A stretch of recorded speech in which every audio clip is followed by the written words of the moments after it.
On the previous episode of Sailing Free Spirit, we slept a lot in Grimsby and avoided two very large vessels, one on the Humber and one in the Tees. Richard learnt how hard it was to cook on a moving boat, and we saw some dolphins too. Join us in this episode as we head north from Hartlepool and continue anti-clockwise around the UK.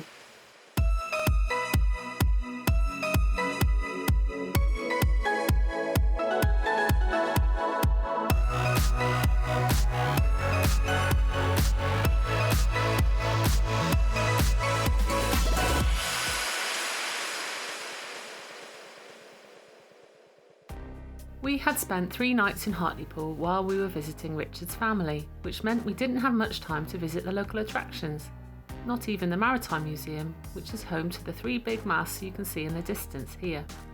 There were a good number of restaurants and bars right next to the marina, but perhaps the most interesting item we saw was this fella. Hartlepool is apparently the home of the monkey hangers, a story founded during the Napoleonic Wars when a French ship was wrecked off the Hartlepool coast. The fishermen of Hartlepool, fearing a French invasion, kept a close watch on the vessel as it struggled against the storm. When it finally floundered, they turned their attention to the wreckage washed ashore. Among the wreckage lay one wet and sorrowful-looking survivor, the ship's pet monkey, dressed to amuse in a military-style uniform. The fishermen apparently came to the conclusion that this monkey was a French spy and should be sentenced to death by hanging. But now, this morning, it is time to return to our floating home and continue our adventure. Well, as you can see, we are now in Hartlepool Marina. It's been a great little time that we've had with my mum. And this is the lock to get out. And there's plenty of people wanting to get out at the moment, so we're all rafted up. I'm alongside another westerly here, so I'm quite happy about that. And we're about to make our epic 16-mile adventure north to Sunderland. So we're looking forward to that. It's getting a bit breezy. I think we've got some good wind pushing us there. We had to wait until 4 p.m. before there was enough water outside the marina to let us on our way. And once we were out, it became clear that there were many others waiting for that tidal gate too, just to get into the marina.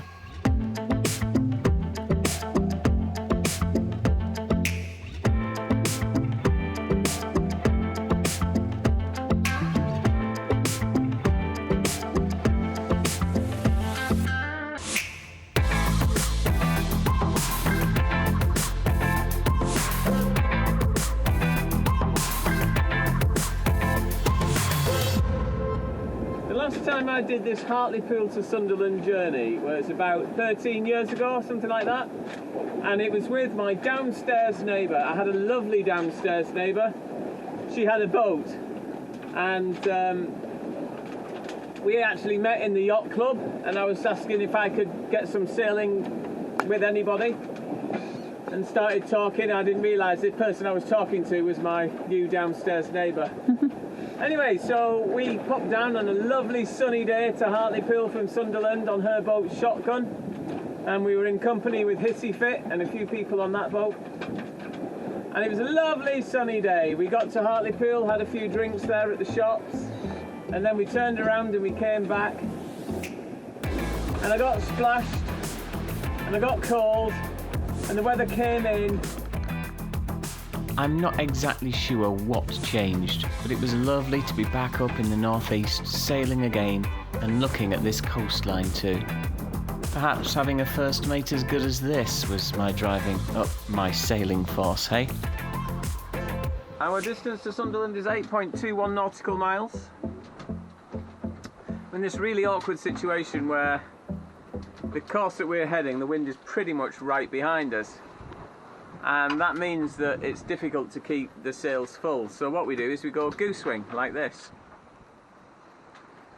That's where we put the jib to one side and the mainsail to the other. And we try and keep the wind, let's have a look at our Windex there, right behind us. We're not really only doing 0.1 knots, that's decided to break today. Now, Sunderland itself is, well, directly in front of the boat. You can just about see the 3 towers, I don't think you guys can. And what we're looking to do now is to get something called velocity made good. So, is it quicker to go slower and aim at Sunderland Or is it quicker to go 60 degrees off a dead run and get a faster boat and then do some cosine of the hypotenuse divided by the angle of the dangle will tell you what your velocity made good towards your destination is. We've been doing that. We've been running at about 120 degrees to the back of the wind, but now it's time to aim at Sunderland, isn't it? What are your thoughts on our sail to Sunderland, Nina? I'm loving it. I'm loving being back in a boat. It feels like natural. It's taken 2.5 weeks to feel natural, but I'm there. It's really nice, isn't it, to get back on the on the rocking so nice motion. To be outdoors. Beautiful water, any fresh air, simple living. Good. It was really good to come back to my hometown of Sunderland. A familiar Roker Pier lighthouse welcomed us into the harbour, and we had a lovely surprise from an old bandmate of mine, Arnell, who tracked us on the AIS and was ready with his drone. I'll let his footage take over for a little while as we get busy taking the sails down and get ready to dock.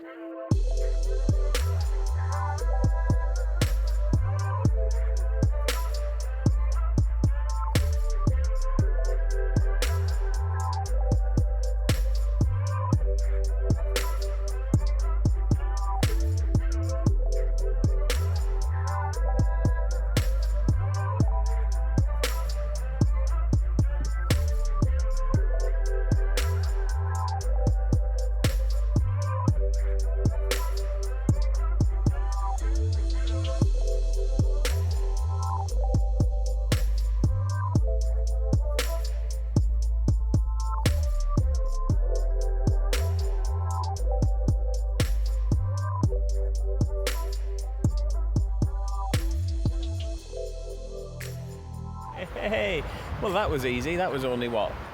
5 hours? 5 hours to Sunderland. Look at my beautiful beach.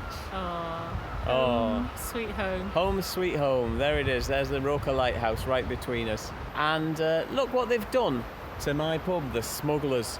Look at that. It's a pub and pantry called Granny Annie's now. Disappointing. Hey, we're here and it's all good. I really enjoy Sunderland. I lived here for 12 years before I moved down to Plymouth. And living as close as I do to this beach, or did, it's really nice to come here again and just to see what's going on. Really enjoyable to see people enjoying the beach Saturday morning. I mean, we are up north and it's a lovely warm day. It's really quite good. I'm walking along the pier right now, and the entrance that you just saw there actually goes all the way underneath this long pier. It used to be lit by gas lights, and it takes you all of the way along to the lighthouse, and that's how the lighthouse keepers used to get out and check Roker Pier Lighthouse. It doesn't work anymore as a lighthouse. It's just very conspicuous at the end of the pier. It's just recently been renovated. We can't get in today though due to COVID, but we can have a walk along the pier, which is really nice. So we are on the east coast, and obviously the other side of the country we've got the west coast, and it's this point here in Sunderland is the coast to coast marker. So there's Fausto's coffee shop just around the corner where you can get your book stamped to say that you were here, and you can cycle all the way from one side to the other. Sunderland with its little monument that you just saw there as a pointer of start or finish, really. We've also got the W to W. I had no idea what that means. It's the Walney, where is it? The Walney to Wearside. Naughty motorbikes. The Walney to Wearside thing. I don't know where Walney is, but we're in Wearside, I suppose. So I just love it up north, man. If you're ever near the marina in Sunderland, have a look at the marina building right next to the R&Li lifeboat station. There's a fantastic mystery to be seen. Have you ever heard of the Toofer? It was in 1992, when the Marine Activity Centre was being built, that this strange growth was found hidden behind some old work sheds. Known today as a tuffer, This is made from deposits of calcium carbonate, which is precipitated out of water solutions. The water that is constantly running through the tufa is full of this calcium carbonate, and over many years, as it runs over roots and grasses, stalactites and stalagmites are formed. We know the original dock that the tufa is connected to was built in 1837, so we also know then that this can't even be 100 years old yet, but it certainly looks prehistoric. This is another interesting piece of artwork. I love it. It's built into the wall at a rather curious perspective and angle, and it's an imprint of a door. A little further down the quayside there is a keyhole, and now as we look through the keyhole at the door, we can see how the perspective changes, and what we see is a normal looking door. Nice. It's all part of a bigger installation, and though I have no idea really what is meant to be being accomplished here, I still enjoy it. Perhaps this is a doorway to another world of adventure. Well, good morning from a beautiful sunshiny Sunderland. There's hardly a cloud in the sky. Such a dry morning this morning as well. There was no dew on the boat, and yeah, I think we're up for a good sail. There's a fair bit of wind forecast. A nice westerly as well, so we go up the coast. We're not going to be getting all the North Sea fetch and waves, so that's going to be quite nice. But just look how still this water is.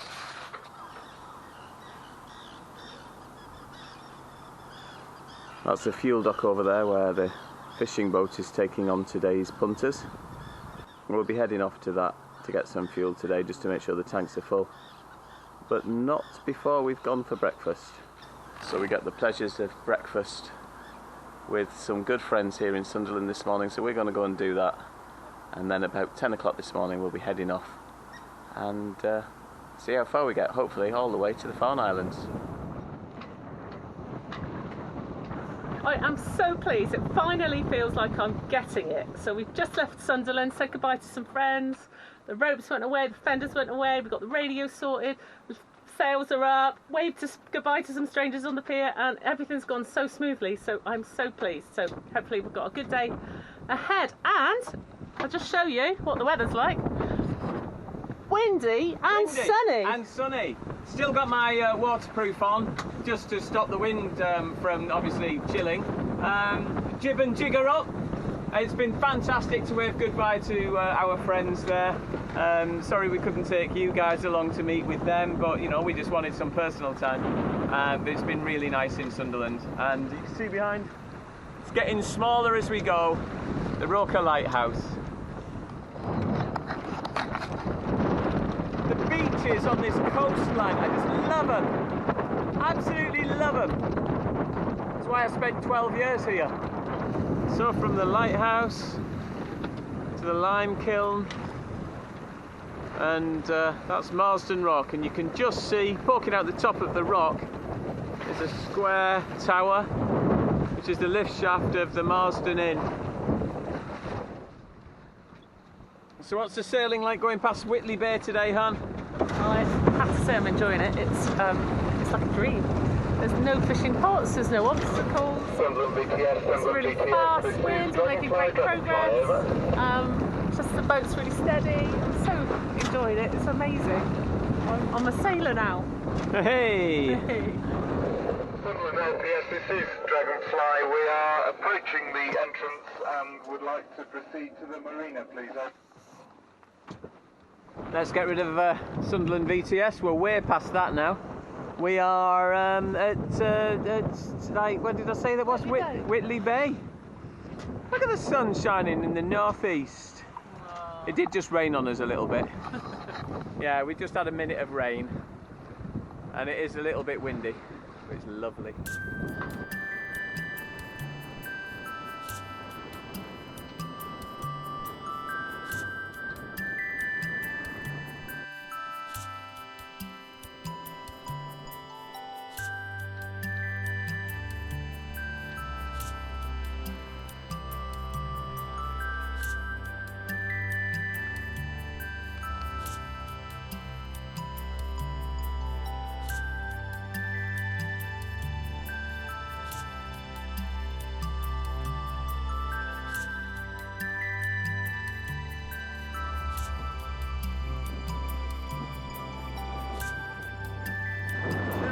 white, but there's no black cats. It's North Sunderland.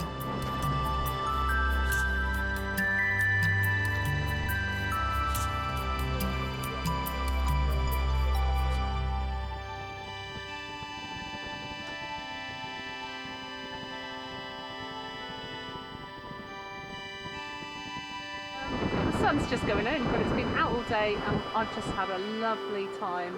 We've been helming loads, I feel really confident and comfortable. We've had 7 hours in which to do 44 miles, which we've managed easily, and we're just about to anchor at the Farne Islands, so life is good.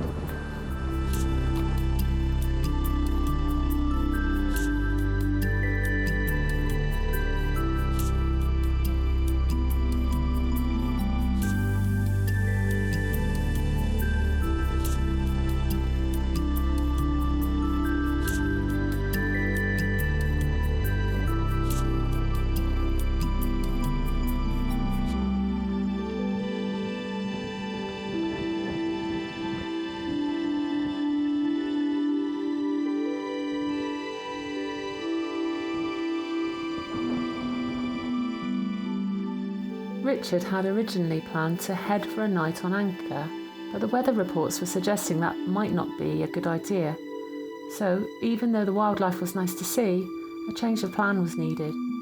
There was puffins, it was really nice, but we bailed right out. So we're on our way to Berwick on Tweed.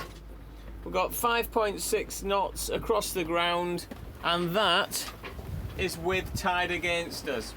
What's the wind doing? Oh, I don't know. 20 knots, something like that. We're doing fantastic. But we're off to Berwick on Tweed. Is that Scotland yet? No, not Scotland yet. About half an hour ago, I was thinking I might put the mizzen up because we weren't going very fast and I thought we'll get a bit more out of it. Then all of a sudden, we're up to like plus 20, 25 knots. It's 18 now. I've put first reef in the jib, first reef in the main. She's balanced perfectly, as you can see, but the difference in just 20 minutes was amazing. And it was quite a hairy 20 minutes as we had to do all the reefing. But now we're happy and almost flat again. Yay! As the sun got lower in the horizon, we made our way into the town that may or may not be Scottish or English. We were going to add another 4 hours to our already long day, but with the prospect of gale force 8 or 9 arriving by noon the next day, we knew we didn't want to be at anchor in the rather exposed islands. We're on a bearing of 290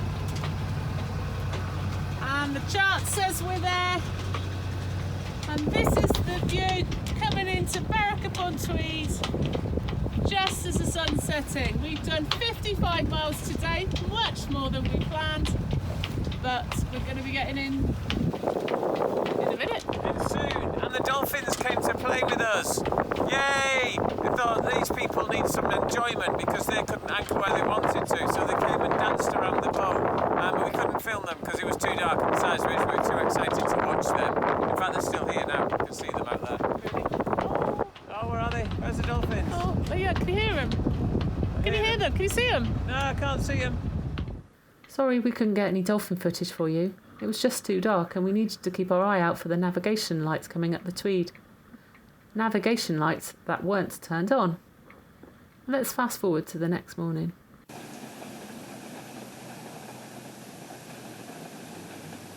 Oh no, we've not got the engine bay open again, have we? Afraid so.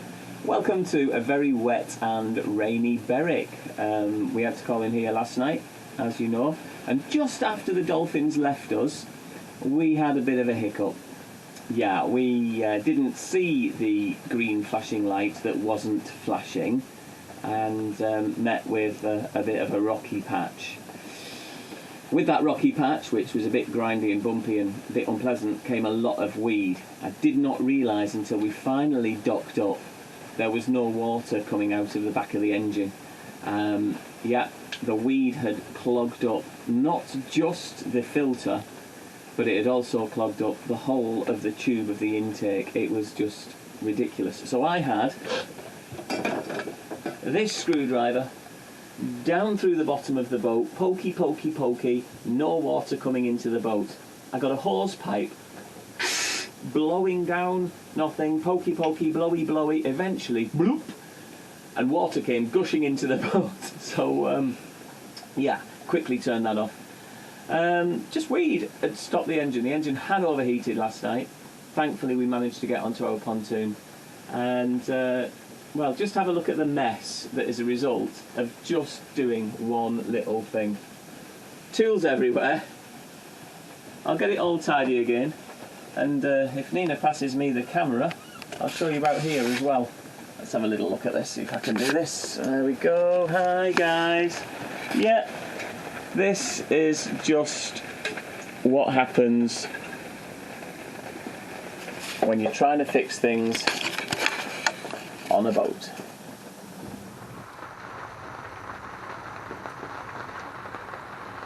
Rain, rain, rain, rain, rain, rain, rain, rain, rain, rain, rain, rain. All we see is rain, lovely wet stuff, rain, rain, rain, rain. Lots of lovely rain, pitter-patter raindrops, rain, rain, rain, listening to the pitter-patter of the rain.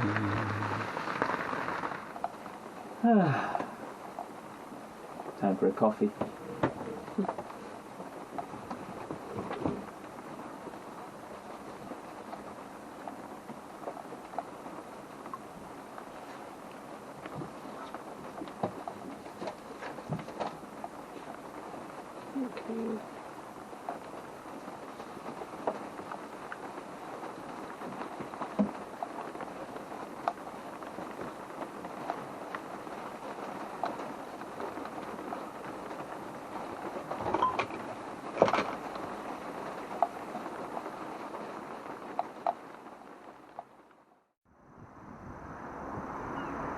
Well, this is Berwick on Tweed Harbour, and it looks so beautiful and serene, and the sun is shining. So we're off into Berwick. 1, 2, 3, and he painted matchstick men and matchstick cats and dogs. He painted a couple on the corner of the street having a snog. Oh, I don't think those are the right words. Look at this, we found that Lowry painted. I wonder if the sun was this bright when he stood here.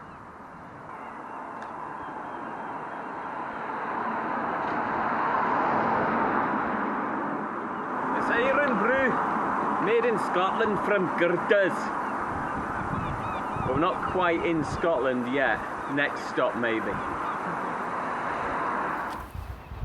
The river is just absolutely gorgeous, with lots and lots of swans. Over 250 swans, apparently. Come this side so we can see Nina as well, and that's all just hanging around in the harbour, so it's actually really, really pretty. We're off into town and we'll see what we can find there, and we'll show it to you. You know what time it is? It's 5 o'clock, nearly 6, about 5 to 6. It's time the sun came out.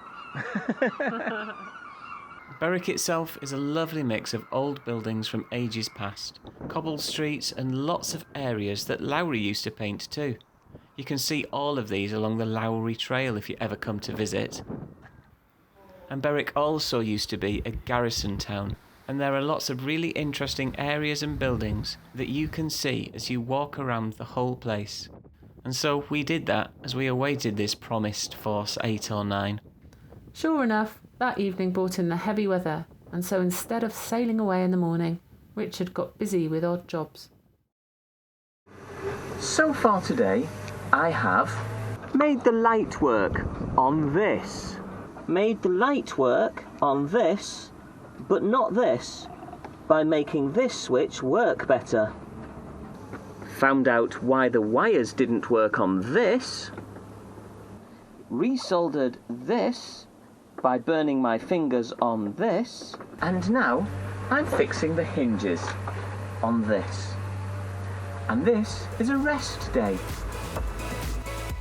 Thanks so much for joining us on our adventure around the UK.